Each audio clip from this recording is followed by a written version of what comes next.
She's awesome.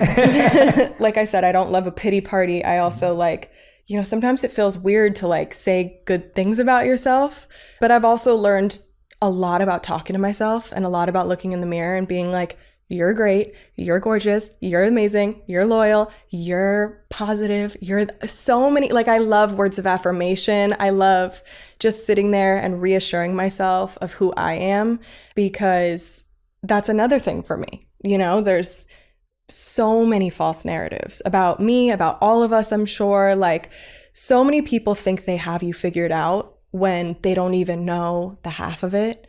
So sitting there and being like, you know, you get frustrated sometimes. You'd post about it. I'd be like, oh, this is incredible. Like to see you speaking so openly about it and vulnerably about Thank it. you. And so I've always wanted to do this. Yeah. And then, but we've never really crossed paths. Right. And so I'm always just a bit like, and I don't like asking friends of friends when I haven't met someone. And Right. so I was like, that day I had to like pluck up the courage and be like, look, I'm just going to ask her myself. No, because it's easier when I ask direct. And I know Christy. So yeah. But I was like, it's nicer when I told my team too, I was like, it's so much nicer when there's like a personal connection. For sure. And someone really feels comfortable rather than it's like a PR thing. No, it was so perfect. Like when I think back to it, I'm like, that was me just trusting the universe and not pushing for anything. And I knew it was going to kind of happen when it was supposed to. And it literally did. So I just love to like take a second. My feelings are valid. Like sometimes my family's a lot, which I bet everyone already knows. Everyone's families have a sense of crazy to them. Totally. But I think that I can get really overwhelmed really easily. I am prone to just, you know, a good amount of anxiety and just being extremely overwhelmed and kind of taking everything too seriously sometimes. So I like to just step away sometimes and just be like, this is okay. I'm allowed to feel this way. It's valid. I'm just going to take a deep breath and I'm not going to react. And then I'm going to go back out there and I'm going to be fine. That's a great habit. Sometimes I do that. I love that. I love how easy it is. No one needs to learn a new meditation practice or new thing. Sometimes that's it's so just as simple as that. But no, I love horses. To hear that. No, I love horses the same way you do. Like I used to go to India a lot when I was a kid. And that's where I first learned to be with horses. Mm-hmm. And they're so therapeutic. Absolutely, yeah. There's a reason there's equine therapy. It's the best. But exactly. Yeah, they make me when I'm with her. I have a few, but I'm mostly with one of my horses right now because her name's Delandra. I didn't name her. She came with her name, but I call her Dylan or Dill. I love her so much, but when I'm with her, I genuinely, I spoke about how I've just loved horses my whole life. I feel like a kid around her. Like I feel like my 12-year-old self that would get up every morning throughout the entire summer at 8 a.m. Yeah. Like, you know, and those are my thoughts of him. Yeah. Like, I think all we ever really want as human beings is to be, you know, when we do leave this earth, we want to be remembered so beautifully and positively. I know, at least I do, of course, but like you of course want to make people feel something. And he made so many people feel something. And for that, it is so special. Like they say that we have our purpose here. And I know that he fulfilled a purpose here that he was supposed to fulfill. And I think that I think about it beautifully. Like obviously it's a very, very sad situation and it breaks my heart, but I have nothing but beautiful thoughts of him. And I think that's really cool and really special. So. I found that the days I stopped judging myself, I stopped judging others because it changed how I saw humanity. So, Kendall, we end every On Purpose episode with a final 5, which is a fast 5 round. I ask you a question and you answer it with a 1 word or 1 sentence maximum. So it's super quick and short. Okay. And we have to whisk you away because you need to go to your next appointment. But okay, so the first question is, what's something you're curious about right now? Ooh, I am super curious about, I was saying how I love Michael Singer, and I think what I really love, I'm reading The Surrender Experiment right now, and I'm only in the first couple chapters, so he's basically, this is not a quick answer. No, I mean, I was always a super disciplined child, like meaning to I would put myself to bed at 7 p.m., be like, my mom would be like playing with me and my little sister and be like, Mom, it's 7, I gotta go to sleep. Like it's time for my bedtime. She'd be like, are you okay? And so I was always that kid. And so I think I just was always really eager to like work. I don't know why. I just like wanted to always have something to do, something that I felt passionate about that I really enjoyed. And so, yeah, when I was young, I put some flyers around our community and said I would walk dogs. And I ended up getting people that would let me have their dog for a few hours and take it for a walk. So I loved animals and I liked having something to do. So I was a kid that liked to be by myself with animals. Well, my first thought here is, why is it always the best people? Like, why is it always these people that are just such balls of light in everyone's life? It's like, so you just think about it and you're like, this is so unfair, and you're going through every emotion. And to be honest, it was really shocking because not everyone knew what he was going through and suffering from. So it was really shocking. I'll never forget the day I found out, and it just absolutely obviously breaks your heart. And you can't help but be like, oh my God, did I ever say enough? Did I ever tell him enough?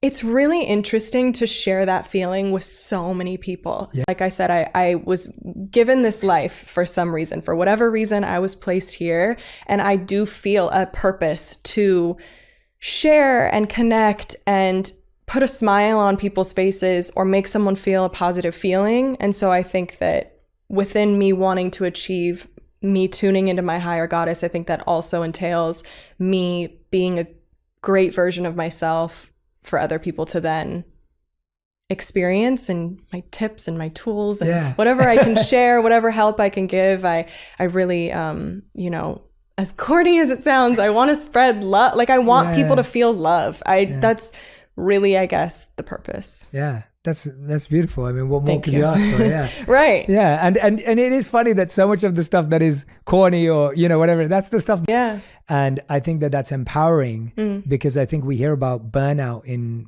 work culture and corporate culture so often. For sure. So what was it that you started to do with that newfound time at that time? Like, was the curiosity always there and now you could actually follow it? It was. Yeah. It was always there. And I had a lot of people coming to me telling me about meditation and how it changed their life and therapy and so many different things. And I was a bit overwhelmed because I was like, oh my God, what if this is going to suit me? I think it's a very personal experience. Absolutely. I think everybody has a very different version of all of that stuff. And so it was a little overwhelming. So I think I really just took the time to be off for a second. It was even the little things. It was like being able to go to my friend's birthday party, which I wouldn't have been able to go to before because I was working a lot. Thank you. Yeah. Fifth and final question. If you could create one law that everyone in the world had to follow, what would it be? Ooh, I would do on a Sunday, you have to take half the day and not look at your phone or something. That's great. I love that. That's a legit law. That's great. Right? Yeah. It would be kind of nice. Or the full day. Or being really crazy. I love that idea. I love that. Kendall Jenner, everyone. This was amazing. Kendall, this honestly, and I'm excited to catch up afterwards too. Yeah. But there was just so much flow and synergy in this whole thing happening, and I couldn't thank you more for doing this with me here on Purpose. And I hope that this is the first of many times that we'll do this, but I hope it's the beginning of a beautiful friendship for sure. and relationship. And for sure. I want to, and it starts with what you said earlier. It starts with how we see ourselves. It is all from that. If someone looks in the mirror, as you were saying earlier, or if someone just reflects on themselves, not physically, but just internally, most of us will spot all the negative things about ourselves. And then we take that out into the world and spot all the negative things about everyone else. And then we take that out into social media. And so that just propels from, if you it's all a reflection it's all, if we ask someone to sit down and write down, as you said, we feel uncomfortable taking a compliment or we feel uncomfortable saying nice about ourselves. Right. Exactly. And so it all starts with our relationship with ourselves. If we were able to find 3 good things about ourselves today, I promise you're going to find 3 good things about the person sitting in front of you. And that will... Right. You can fall victim to so many things that don't serve you and that don't make you happy. If your happiness depends on the actions of others, you're at mercy of things that you can't control. And that's never where I want to be. So I always want to live in me and my therapist talk about my higher goddess, my higher self. I always want to live there knowing that, when I'm there, you can't take that away from me. That's mine. And no matter what, you can disagree with me, you can agree with me. that's not going, I'm not changing. I'm not shifting. I'm here. I'm in my higher goddess. Yeah. So I always live by like keep holding my happiness and not letting anyone else affect it. And though I fall victim to it at times, of course, yeah. As we all probably do. Absolutely. I strive every day to live in that place. So everyone who's been listening or watching back at home, please let me and Kendall know, tag us, letting us know what resonated with you, what connected with you, like what was it that you've got curious about, or what was something she said that just shifted your perspective, or where you learned something new. I'd love to hear it. I know there were tons of moments for me where I was listening going, this is amazing, this is incredible, this is awesome. So any wisdom nuggets that stuck out to you, please let us know, because I love seeing what made a difference in your life as well. And a big thank you to Kendall for opening our heart and opening up her mind. Thank you. I'm honored. Thank you so much. Thank you so much. Thank you. That's amazing. If you want even more videos just like this one, make sure you subscribe and click on the boxes over here. I'm also excited to let you know that you can now get my book, Think Like a Monk, from thinklikeamonkbook.com. Check below in the description to make sure you order today. Great answer. At least I'm telling myself that. Yes, yeah. Well, we have to make it a thought first. Right. Yeah. No, but it's true. Yeah. Like I used to care so much more about validation. I really don't care anymore. At least as much. Thank you. Yeah. Fifth and final question. If you could create one law that everyone in the world had to follow, what would it be?